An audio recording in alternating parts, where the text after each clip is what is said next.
Bueno, buenas tardes, Jessica. A ver si vienen algunas otras personas. De todos modos, vamos a estar grabando la clase. Entonces, miren, el día de ayer nos quedamos viendo lo que es el mecanismo de reacción. Como habíamos visto, el N2O2 es un compuesto o un intermediario que no se ve en lo que es la reacción neta. Entonces, únicamente lo vamos a detectar cuando miremos el mecanismo de reacción. Entonces, léame por favor, Jessica.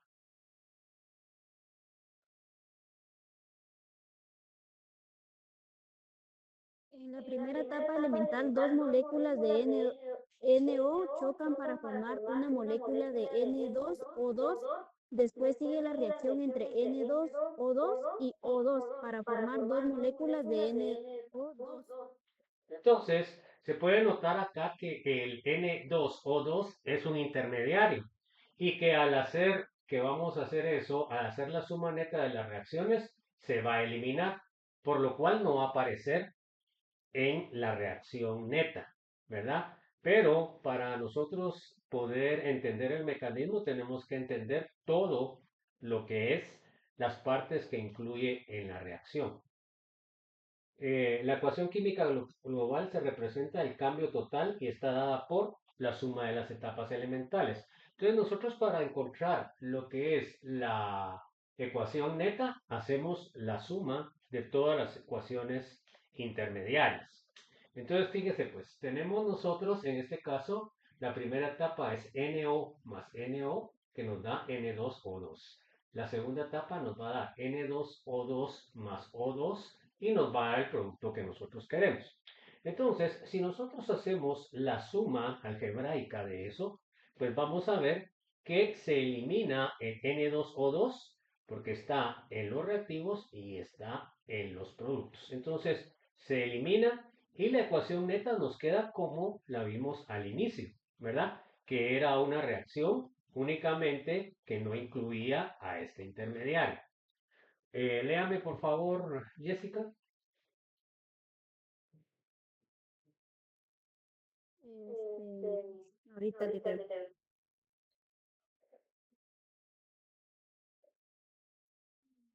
En especial,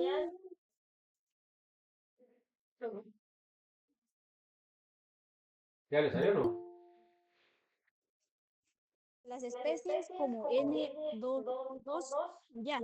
Las especies como N2O2 se llaman intermediarias porque aparecen en el mecanismo de la reacción, es decir, en las etapas elementales, pero no en la ecuación global balanceada. Recuerden que un intermediario siempre se forma en una etapa elemental inicial y se consume en una posterior. O sea que por eso es de que ya lo que es el intermediario no aparece en la reacción neta, pero sí se da esta reacción, ¿verdad? A nosotros cuando estamos investigando una reacción tenemos que saber todas sus partes. A ver, Juana, por favor, léame.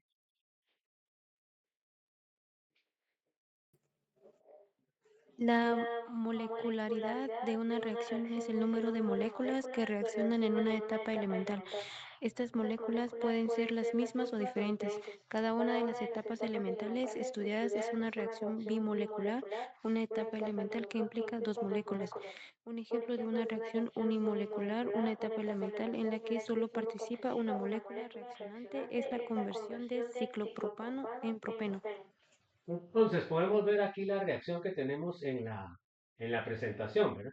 Se dan cuenta ustedes que acá tienen ustedes el bromuro de terbutilo, que sería este, ¿ya? Aquí, como vimos anteriormente, esta reacción se lleva en dos etapas porque tiene dos picos. Luego de esto, lo que ya sabemos también, cuando hay dos picos, quiere decir de que va a haber un intermediario. Entonces, aquí podemos ver que en el primer pico se está rompiendo el enlace carbono-bromo, ¿ok? Al romperse el enlace carbono-bromo me forma el intermediario. Acá el intermediario tiene una carga positiva, porque el bromo se llevó la carga negativa. Bueno, este sería entonces el carbocatión, sería el intermediario. Entonces, luego de eso, ¿qué pasa? El carbocatión reacciona con el yodo está aquí abajo, ¿me? Y va a formar el yoduro de terbutil. acá tenemos el yoduro de terbutilo, en donde podemos ver que se está formando el enlace yodo-carbono, y luego que ya llega a su energía de activación, comienza a formarse lo que es el yoduro de terbutil. Lo que podemos notar acá es lo siguiente. Antes tenía bromo y al final tengo yodo.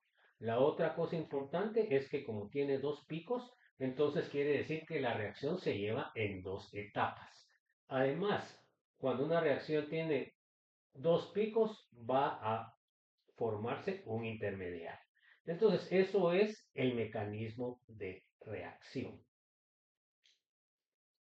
Por supuesto, cuando les lleguen al curso de química orgánica, lo vamos a ver muchísimo más detallado. A ver, léame, Jessica, por favor.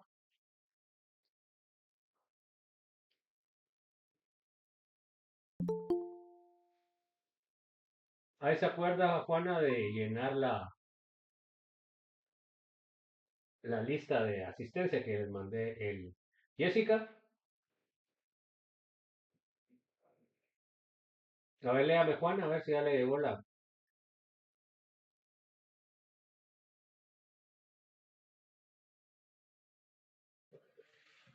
Se conocen muy pocas reacciones trimoleculares, reacciones donde participan tres moléculas en una etapa elemental, debido a que el encuentro simultáneo de tres moléculas es mucho menos probable que una colisión bimolecular.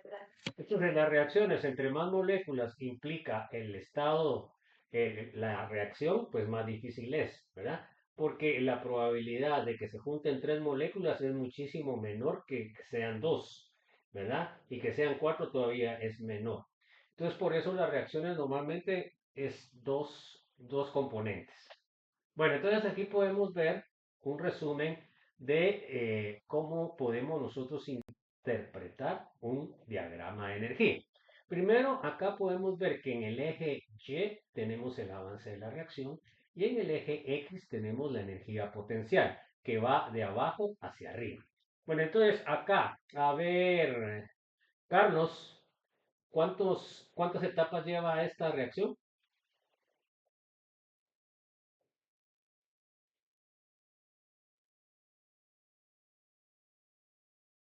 ¿Dos etapas? Dos etapas porque tiene dos picos.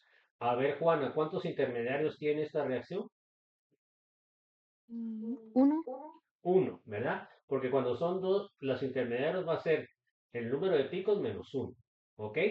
A ver, Jessica, ¿cuál sería el paso lento de la reacción? ¿El primer paso o el segundo paso? ¿Y por qué?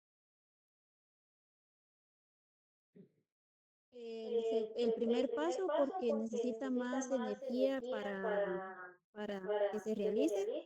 En cambio, el Perfecto. segundo paso, como el pico es más chiquito, es porque necesita más energía. Ok, entonces perfecto. O sea, la energía de activación de la primera es muchísimo mayor que la segunda, por lo cual quiere decir que el primer paso en esta reacción particular es el paso lento. A ver, Carlos, ¿esta reacción es exotérmica o es endotérmica?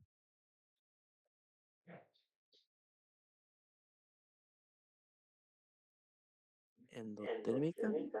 ¿Está de acuerdo, Juana? es exotérmica porque los productos que, eh, tienen ¿Exotérmica o mayor endotérmica? exotérmica.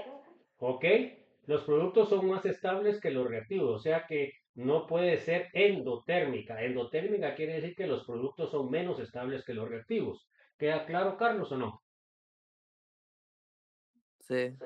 Eso es fundamental que lo sepa. Bueno, entonces aquí miremos otro diagrama de energía. A ver, Jessica, ¿cuántos pasos de reacción tiene este diagrama? No puedo ver la presentación porque no tengo mucha señal. Bueno, bueno, a ver, Carlos, ¿ya le salió o no? Ya. ¿Ya le salió? Me dele Eh, pues. ¿Cuántos pasos tiene la reacción? esta tiene tres pasos. Tiene tres pasos. A ver, Carlos, ¿cuántos intermediarios tiene entonces? Dos. Dos, ¿ok? Bueno, a ver, Juana, ¿cuál de los pasos es el paso más lento, según usted? ¿Uno, dos o tres?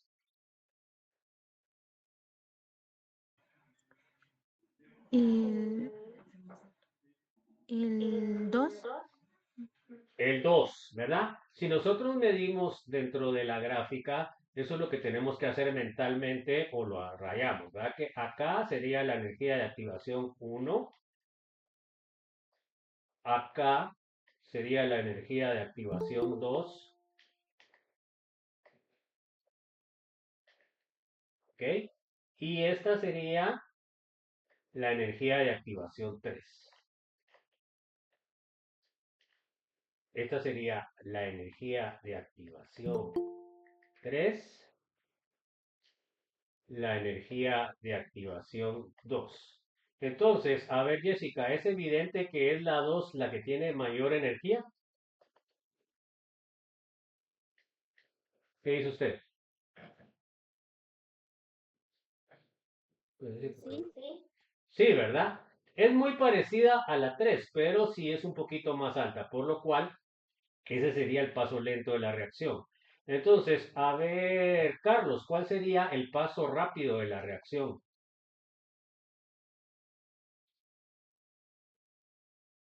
¿El uno? El uno, porque es el más pequeño. Ahí se acuerdan de firmar el listado. Yo mandé el link en el Classroom, por favor, jóvenes. Ahí se acuerdan de llenar. Bueno, sigamos, pues, jóvenes. ¿Quedó alguna duda, alguna inquietud? ¿Estamos bien? Bueno, a ver, por favor, Alison, léame.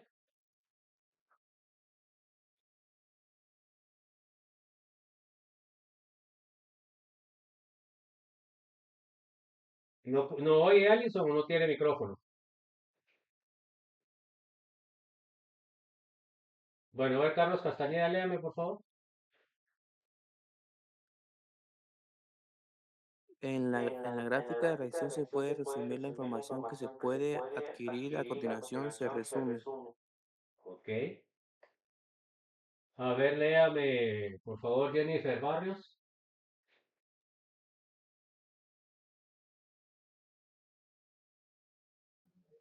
El número de picos nos indica el número de pasos de la reacción.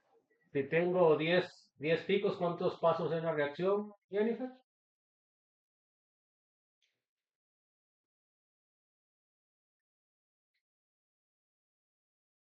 Eh, 2. Si tengo 10 picos, tengo 10 pasos. Ahí usted acaba de leer de que el número de picos me indica el número de pasos. ¿Ok? Bueno, a ver, léame, Juana, por favor. El número de picos nos indica también el número de estados de transición o complejo activado. Los estados de transición están en la punta del pico, ¿verdad? Entonces, esto quiere decir que el número de estados de transición va a ser igual al número de picos. Si tengo 10 picos, voy a tener 10 estados de transición. ¿Está claro, jóvenes? Sí. Bueno, a ver, léame, Jessica, por favor. el número de valles indica el número de intermediarios de la reacción y se puede calcular al restar el número de picos. Si tengo 9 picos, ¿cuántos intermediarios tengo, Jessica? Si hay 9 picos, serían 8 intermediarios. Serían 8 intermediarios, solo tengo que restar uno, jóvenes. Bueno, entonces, sigamos. A ver, léame, Allison, al fin si tiene micrófono, ¿no? Perdón, Inge. La energía de activación es la energía mínima que se requiere para que la reacción se genere. ¿Ok? Entonces, la energía mínima siempre se va a medir desde donde empiezan los reactivos hasta en la punta del pico. La energía que sea la más grande va a ser la energía del paso lento y la que sea más pequeña va a ser el paso rápido. Normalmente nosotros para mejorar las reacciones tenemos que mejorar el paso lento de la reacción. ¿Estamos? Por eso es importante determinar cuál es el paso lento. A ver, léame por favor, Carlos. La cantidad de energías de activación se define por el número de picos de la reacción.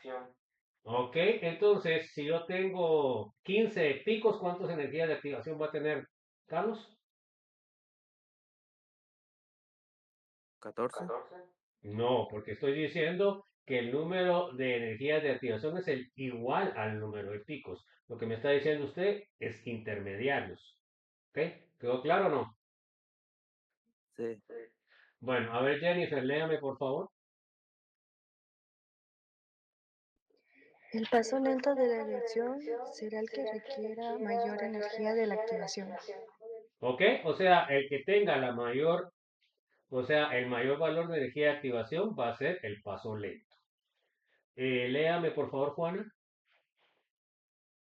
La energía de activación se mide desde los compuestos del inicio del pico hasta la cima del mismo. ¿Ok? O sea que cada energía de activación es particular de cada pico. Bueno, léame por favor, Jessica. El 8. Sí, me está regresando. El paso rápido de la reacción será el que requiera menor energía de activación. ¿Ok? Entonces, el que tenga la menor energía sería el paso rápido. Entonces, normalmente con esos pasos, pues no tenemos ningún problema. Nosotros siempre queremos que las reacciones se lleven lo más rápido posible. Entonces, siempre tenemos que trabajar con los pasos lentos, no con los pasos rápidos. A ver, léame, Alison, por favor. Si los reactivos son más estables que los productos, la reacción es endotérmica. ¿Ok? Entonces, quiere decir que la reacción también se clasifica como no espontánea, porque necesita energía para subir de los reactivos a los productos. A ver, léame, Carlos. Si los reactivos son menos estables que los productos, la reacción es exotérmica. Ok, entonces, en este caso, se dan cuenta ustedes que los productos son más estables, por lo cual quiere decir que es un proceso espontáneo. Ya dijimos que siempre en la naturaleza prevalece la generación de productos más estables, ¿ya? Por supuesto, siempre, acuérdense que en la ciencia hay excepciones, ¿ya? Pero normalmente los procesos espontáneos generan productos más estables. Pero entonces vamos a entrar a lo que es catálisis, ¿verdad? Entonces la catálisis es una parte importantísima en las reacciones bioquímicas, ¿verdad? Porque las reacciones bioquímicas, cuando van a ustedes ver bioquímica, normalmente son reacciones que en forma natural no se dan, ¿verdad? Entonces por eso entran lo que habíamos hablado antes, las enzimas, para poder, para poder eh, aumentar la velocidad y se puedan dar este tipo de reacciones. A ver, léame por favor, Juana. Un catalizador es una sustancia que cambia la rapidez de una reacción mediante diferentes pasos e intermediarios.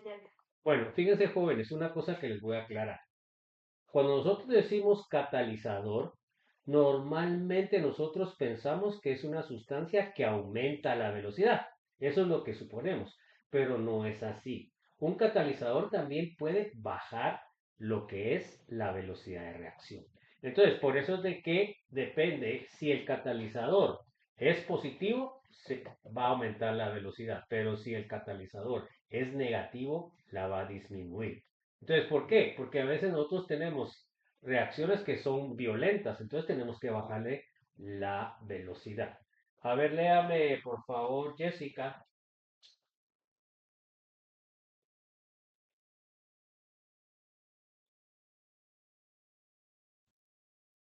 Son denominados catalizadores positivos cuando aumenta la rapidez de la reacción por dos métodos, bajando la energía de activación de los pasos de reacción o también ordenando los reactivos para una reacción más eficiente.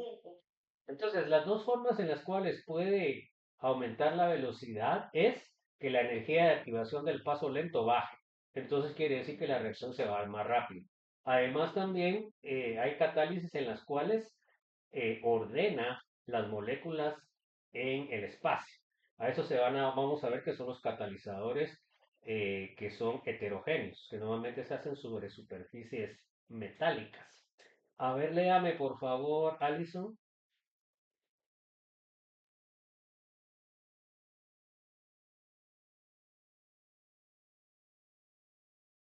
Catalizadores negativos o venenos, cuando disminuye la rapidez de la reacción, son utilizados cuando las reacciones son muy violentas.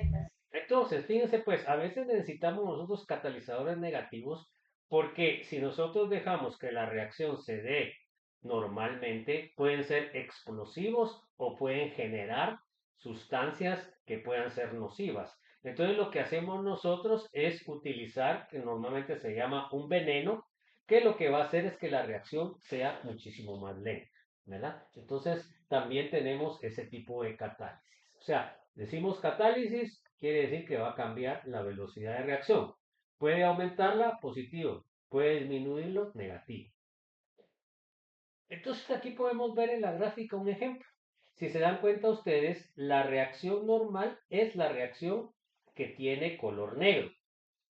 Si se dan cuenta ustedes, la energía de activación de esta reacción es alta.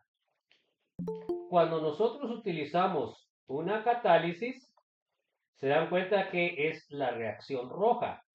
En este caso se da cuenta que se dieron, ¿en cuántos pasos se dio la reacción cuando agregamos el catalítico?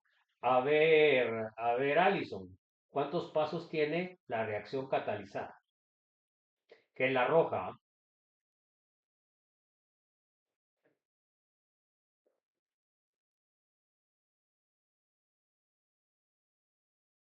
A ver, ¿alguien? ¿Y Tiene cuatro? 4 pasos. Tiene 4 pasos, ¿se dan cuenta? Y la reacción no catalizada, ¿cuántos pasos tiene? Que es la negra. 1. ¿Cuántos?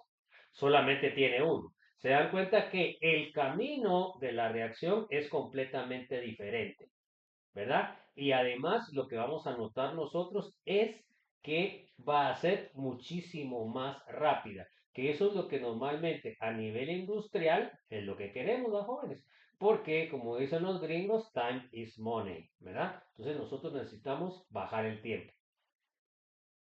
Bueno, sigamos pues. A ver, léame por favor, Carlos. En la preparación de oxígeno molecular en el laboratorio, se calienta una muestra de clorato de potasio, como se muestra en la figura que se muestra. La reacción es... Entonces, tenemos la reacción. Se dieron cuenta que cambié el examen, ¿verdad? Ya no va a ser de miércoles, bueno, que va a ser hasta lunes y martes no la siguiente, no que la otra, de la siguiente semana. ¿Ya vieron eso, jóvenes? Sí.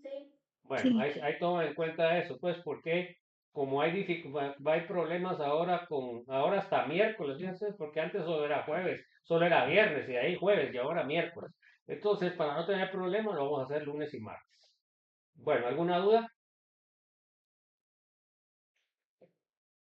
Bueno, tenemos 2 moléculas de clorato sólido y nos van a dar 2 moles de cloruro de potasio y 1 mol y 3 moles de oxígeno. Esa es la reacción que nosotros tenemos. Entonces vamos a comparar cuando tiene catálisis y cuando no tiene catálisis. A ver, léame por favor, Jennifer Barrios. Sin embargo, este proceso de descomposición térmica es muy lento en la ausencia de un catalizador.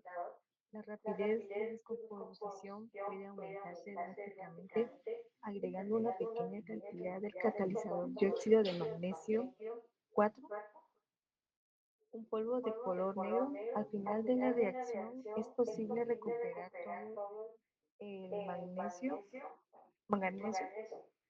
de la misma manera de todos los iones permanecen después de la descomposición.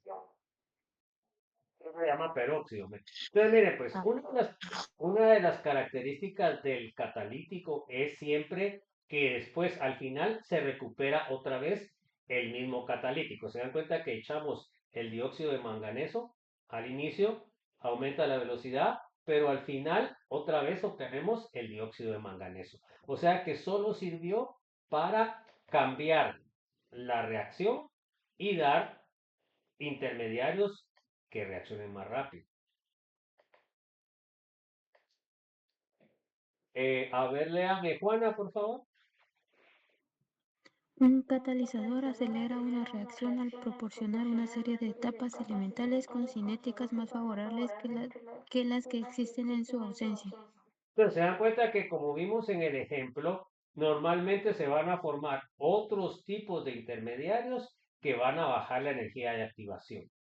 A ver, léame por favor, Julio Ortiz.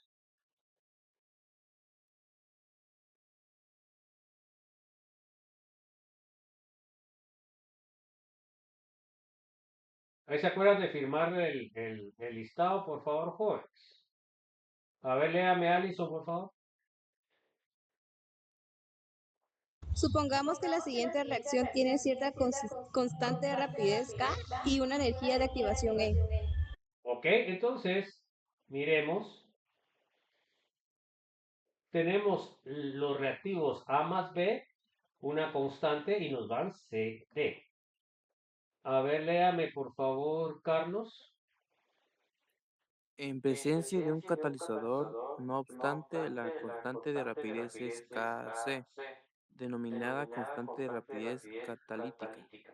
Entonces, ¿qué quiere decir? La K es sin catalítico y la Kc es con catalítico. Supuestamente, si nosotros queremos aumentar la velocidad, pues quiere decir que con Kc va a ser más rápido. Entonces, tenemos dos reacciones, una con el K sin catalítico y otra con el K con catalítico.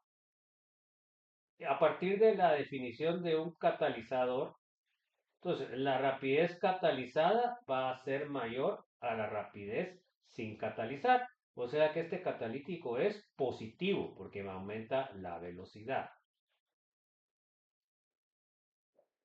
A ver, léame, por favor. Y Jessica se fue, ¿no? Léame, por favor, Jessica. Existen tres tipos generales de catálisis, dependiendo de la naturaleza de la sustancia que aumente la rapidez: catálisis heterogénea, catálisis homogénea, catálisis enzimática. Entonces, esas son las catálisis que nos interesan que veamos.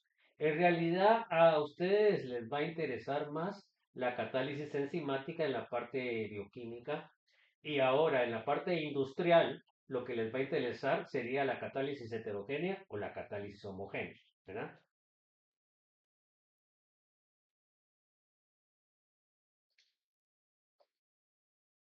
Entonces, los tres tipos de catálisis que podemos tener es homogénea, enzimática y heterogénea. Vamos a ver la catálisis heterogénea. Bueno, a ver, léame, Julio Ortiz, ¿tiene micrófono o no tiene micrófono? Disculpe. Bien, Bueno, léame pues, porque le toca. en la catálisis heterogénea los reactivos y catalizadores se encuentran en fases distintas. Por lo general el catalizador es un sólido y los reactivos son gases o líquidos. La catálisis heterogénea es, por mucho, el tipo más importante de catálisis en la industria química, especialmente en la síntesis de muchos compuestos químicos. Aquí describiremos tres ejemplos específicos de catálisis heterogénea que intervienen en la producción anual de millones de toneladas de productos químicos en escala industrial. Fíjese pues, por ejemplo, en el caso de la agronomía. En el caso de la agronomía, las industrias que son agroindustrias, pues puede ser lo que es la caña, lo que es el aceite. Entonces, en el caso del aceite, pues se utiliza mucho la catálisis heterogénea para transformar los aceites a grasas o mantecas, ¿verdad? Que se hacen a altas temperaturas y con catalíticos de metales pesados. Entonces, por ejemplo, acá tenemos nosotros esta reacción. Entonces, miren cómo es que se da. Entonces tenemos el nitrógeno más tres hidrógenos que nos va a dar una molécula de amonio.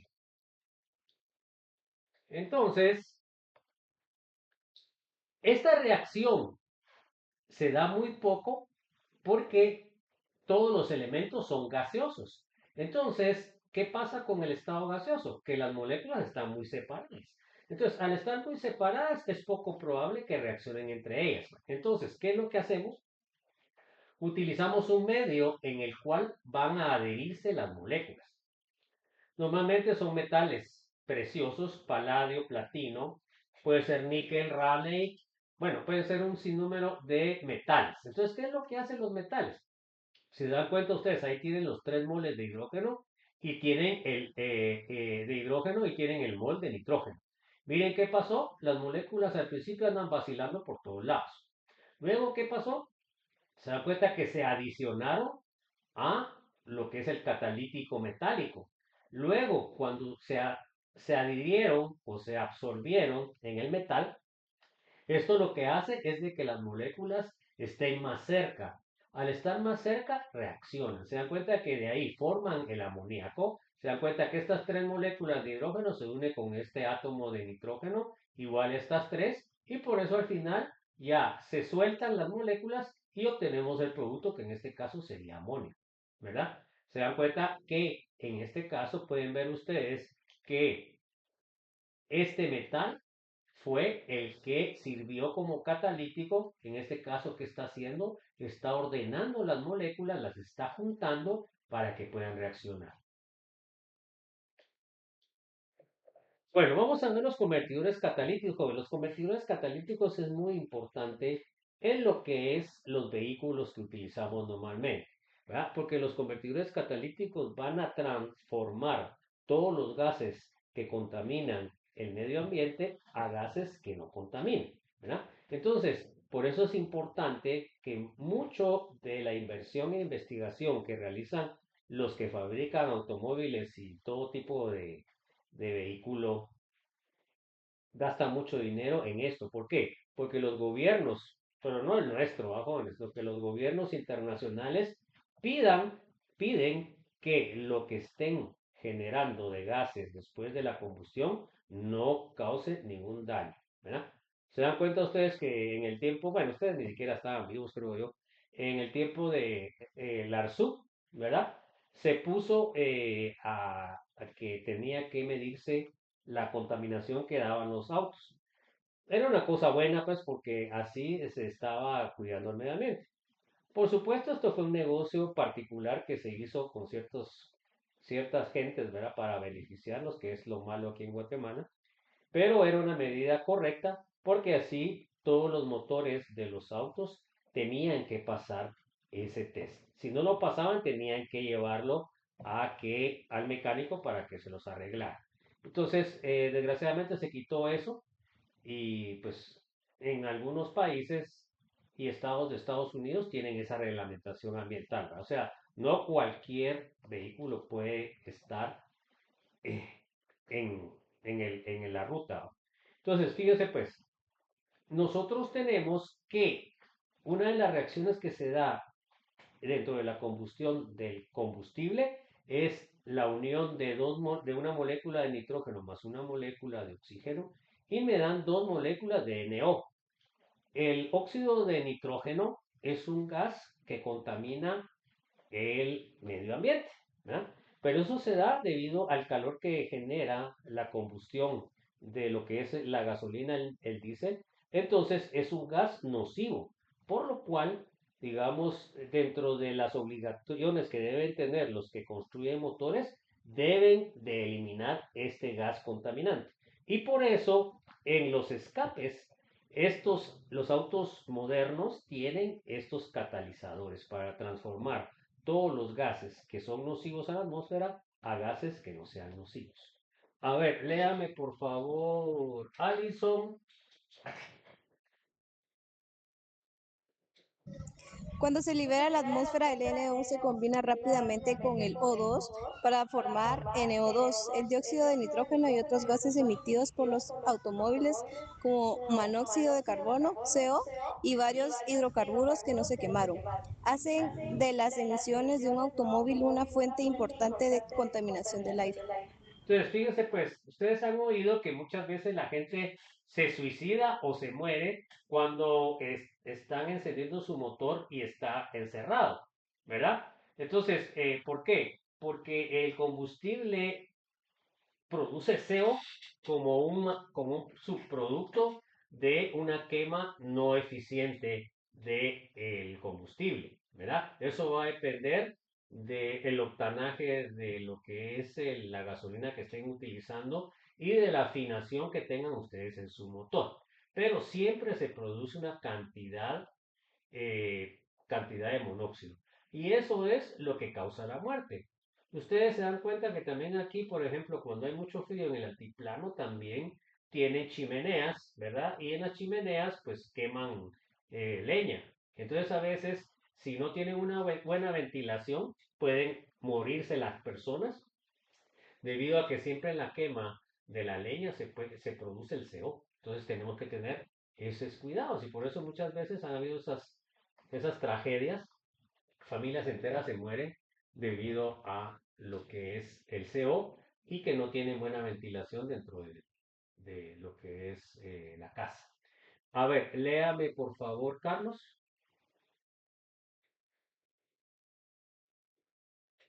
La mayor parte de los automóviles nuevos están equipados con convertidores catalíticos. Un convertidor catalítico eficiente tiene dos propósitos: oxidar el CO2 y los hidrocarburos que no se quemaron hasta CO2 y H2O, y reducir el NO y el NO2 a N2 y O2. Entonces, se da cuenta, el CO2, a pesar de que es un gas que se clasifica como tipo invernadero, pues no es nocivo como tal, ¿verdad? Y por lo menos es una mejor, quiere decir que hubo una mejor quema del combustible. Además también la producción del NO también debe bajarse, porque al formar el NO2 ya comienza a formar compuestos que pueden producir lluvia ácida, ¿verdad? Entonces aquí tenemos el dibujo del motor de combustión interna. Entonces, fíjense pues, aquí adentro, donde está, aquí adentro, se hace lo que es la combustión. Luego de esto, los gases que se producen en la combustión se van a través de lo que es el escape. Y acá podemos ver nosotros que tenemos dos tipos de convertidores catalíticos. Como dijimos, uno va a transformar los hidrocarburos que no fueron quemados hasta CO2 y el otro va a servir para transformar el NO para que dé nitrógeno e hidrógeno. Entonces, muchas veces la gente tonta hace y quita los escapes, ¿no? Para poner esos sus cherry, esas babosadas para hacer ruido.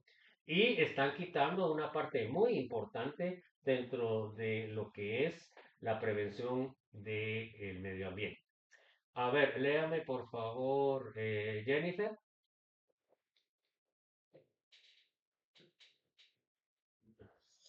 Sin embargo, debido a que las altas temperaturas aumentan la producción de dióxido de nitrógeno, se requiere una segunda cámara que contiene un catalizador diferente, un metal de transición o un óxido de un metal de transición como QO y o CR2 o 3, que trabajando a menor temperatura disocia el óxido de nitrógeno en N2 y O2 antes de que los gases sean expulsados por el escape.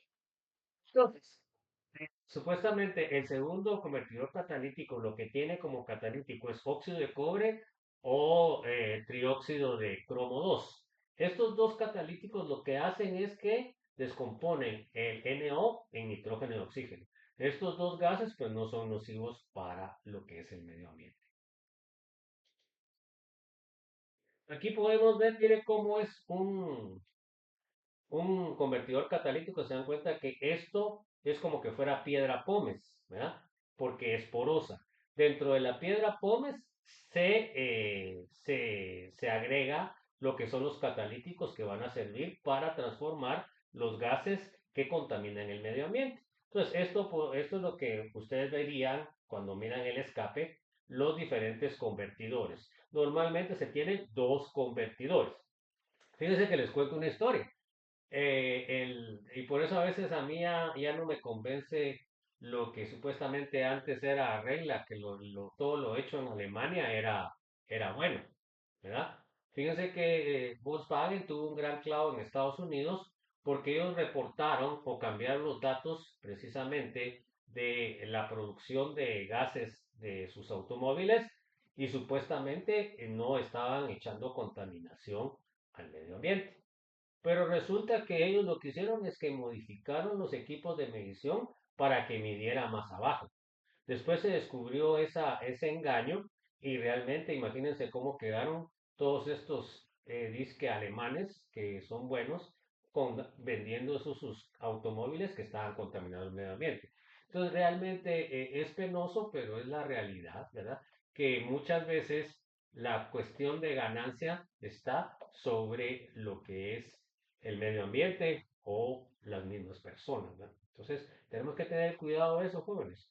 Y eso es parte de nuestra integridad como futuros profesionales, que nosotros no debemos por ninguna manera estar de acuerdo con eso, ¿verdad, jóvenes? Entonces, por supuesto, uno a veces tiene que cambiarse de compañía o de empresa, pero, digamos, también uno tiene o necesita el dinero, pues, pero entonces hay que cambiarse uno, ¿verdad? Buscar otra fuente de empleo y no estar contribuyendo a la contaminación.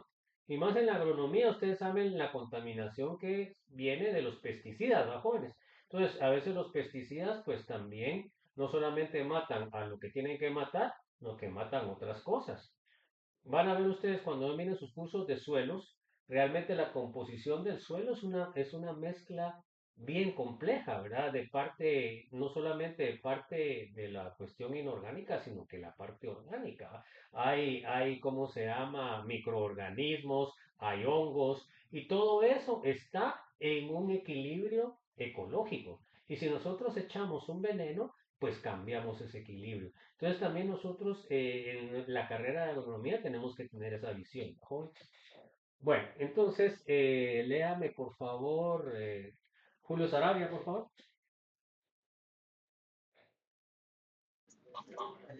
En la catálisis homogénea, los reactivos y el catalizador están dispersos en una sola fase, generalmente líquida. La catálisis ácida y la básica constituyen los tipos más importantes de catálisis homogénea en disolución líquida.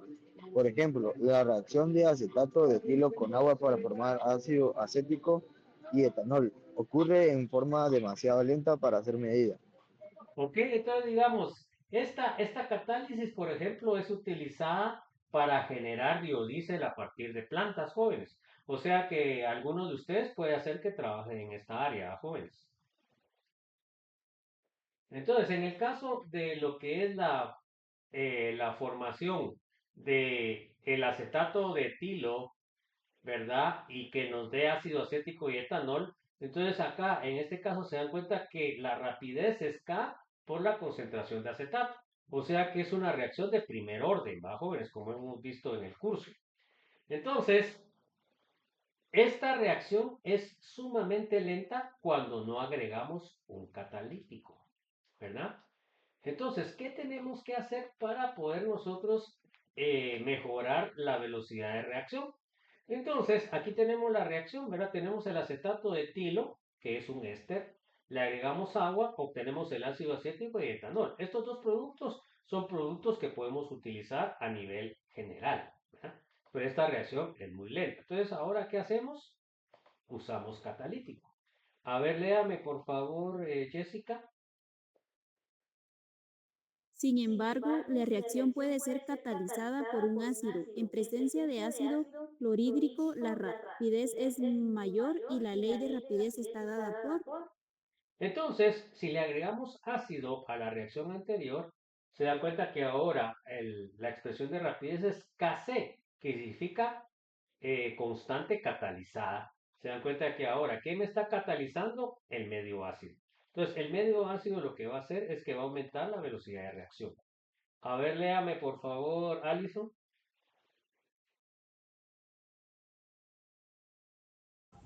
Observe que debido a que K, la rapidez está determinada solo por la Bueno, ahí Kc fracción de mayor que dilución, K. Mayor que. ajá, ¿Ok? mayor de la reacción que está catalizada. La catálisis homogénea también puede llevarse a cabo en fase gaseosa. Ok, fíjense que una cosa que vamos a ver a continuación es que la reacción, la catálisis homogénea, es muchísimo más barata que la catálisis heterogénea. A ver, léame por favor, Carlos. La catálisis homogénea tiene algunas ventajas sobre la catálisis heterogénea. Por una parte, las reacciones pueden llevarse a cabo en condiciones atmosféricas, lo que reduce los costos de producción y minimiza la descomposición de productos en altas temperaturas. Entonces, fíjense, pues la catálisis heterogénea normalmente se lleva a alta presión y alta temperatura. Por supuesto, todo eso, alta presión y alta temperatura, implica dinero, ¿verdad? En cambio, la catálisis homogénea, entonces, en ese aspecto, gasta, pues, más barata. A ver, léame, por favor, Jennifer Barrios. Además, los catalizadores homogéneos pueden diseñarse para funcionar selectivamente para un tipo de reacción en particular y son más baratos que los metales preciosos, por ejemplo, platino y oro, que se utilizan en la catálisis heterogénea.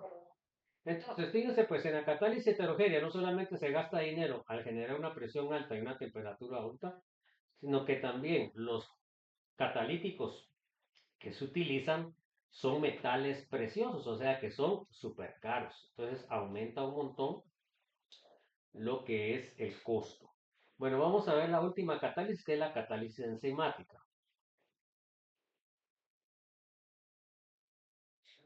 A ver, léame por favor, Juana. De todos los procesos complicados que han evolucionado en los sistemas vivos, el más complicado y al mismo tiempo esencial es la catálisis enzimática. Las enzimas son catalizadores biológicos. Lo más asombroso de las enzimas no solo es que pueden aumentar la rapidez de las reacciones bioquímicas por factores que van de 10 elevado a la 6 a 10 elevado a 18, sino que también son altamente específicas. Una enzima actúa solo sobre determinadas moléculas llamadas sustratos, es decir, reactivos, mientras que deja el resto del sistema sin afectar. Sí, se dan cuenta ustedes, cuando digo yo 10 a la 6, estoy hablando 1 millón de veces más rápido. Imagínense ustedes 10 a la 18. Imagínense cuánto está aumentando la velocidad estas enzimas. Entonces, fíjense pues, si nosotros analizamos los procesos que se hacen a nivel natural, no se debieran de estar dando, porque son equilibrios que están desplazados hacia la reacción indirecta.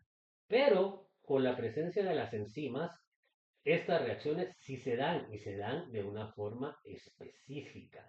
Entonces, este es el desarrollo que nosotros debemos de buscar en el futuro.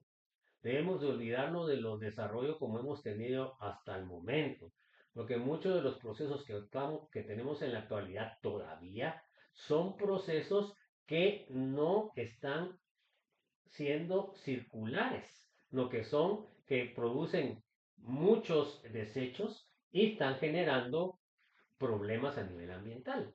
Pero ¿qué pasa con los procesos a nivel bioquímico? Los procesos a nivel bioquímico son eficientes porque los productos y subproductos que se forman pueden volverse a utilizar en las mismas reacciones. Y ahí está el detalle de que nuestra química debería estar en este siglo enfocada a este tipo de reacciones, ¿verdad? Porque son reacciones que no van a estar generando tantos desechos, ¿verdad? Realmente lo que estamos usando todavía en la actualidad, por ejemplo el petróleo ya no lo deberíamos de estar usando, chicos, ya deberíamos estar usando otros sistemas porque estos sistemas están generando muchos subproductos. No digamos la energía nuclear, joven, la energía nuclear es lo peor que puede haber, jóvenes, porque los productos que se están generando son productos radioactivos que tienen una cantidad de años de vida, por lo cual es estúpido que estemos trabajando a ese nivel, ¿no? Se dan cuenta que hace pocos años, en la década pasada, se tuvo un problema en la planta nuclear de Fukushima, ¿verdad? Que es allá en Japón. Imagínense los japoneses que uno cree que son los más inteligentes y resulta que tampoco no tienen nada de vivos, ¿no? Porque supuestamente la eficiencia de una reacción nuclear genera mucha energía. Pero el problema es los desechos que genera. O sea, no vale la pena generar esa energía con los desechos, ¿no? Entonces, tenemos que estar claros en eso, jóvenes. Tenemos que estar, digamos, en función de mejorar las condiciones, no empeorarlas. A ver, léame por favor, ¿quién le toca? Juana, por favor, ya casi vamos a terminar, jóvenes. Se ha calculado que una célula viva promedio puede contener alrededor de 3.000 enzimas diferentes, cada una de las cuales cataliza una reacción específica en la que un sustrato se convierte en los productos adecuados. La catálisis enzimática es homogénea porque el sustrato y la enzima están presentes en disolución acuosa. Entonces, la catálisis enzimática es una catálisis especial y la catálisis enzimática es homogénea porque se lleva a lo que es en disolución, ¿verdad? Entonces, fíjense, pues aquí para terminar, vamos a ver. Acá tenemos la enzima, miren la forma, la morada, y arriba tenemos el sustrato. Miren cómo casa lo que es el sustrato con la enzima, como que fuera una llave y el audio de la llave. Entonces luego que se une lo que es el sustrato con la enzima, se forma un complejo enzima-sustrato y luego dentro de esta unión va a generar reacciones en las cuales al final se dan cuenta que suelta la enzima igual como estaba al inicio, que sería el catalítico, y de ahí da los productos que requiere el organismo o los organismos vivos. Entonces se dan cuenta la eficiencia que tienen estos procesos, ¿verdad? Es increíble, jóvenes, ¿verdad? Si nosotros nos podemos a estudiar todo esto ya a nivel más detallado, pues es una cosa fantástica. Bueno, entonces ahí nos vamos a quedar, jóvenes. Entonces se acuerdan que mañana tenemos clase igual, ¿verdad? Y como les dije, el examen lo transferimos para el 23 y 24. Entonces que tengan una feliz tarde, un abrazo a todos y nos vemos mañana. Ahí se acuerdan que el examen corto 4 que tocaba mañana se va a hacer el día lunes. Ya les puse qué es lo que va a ser evaluado. No sé si tienen alguna duda, alguna inquietud. ¿Firmaron todos la asistencia, jóvenes? Mm, Sí, mm, Bueno, está bien, pues entonces nos vemos mañana. Se cuidan, feliz tarde, con cuidado en sus casas y nos vemos. Feliz tarde. Feliz tarde, Feliz tarde. nos vemos, se cuidan. Feliz tarde. Buena tarde.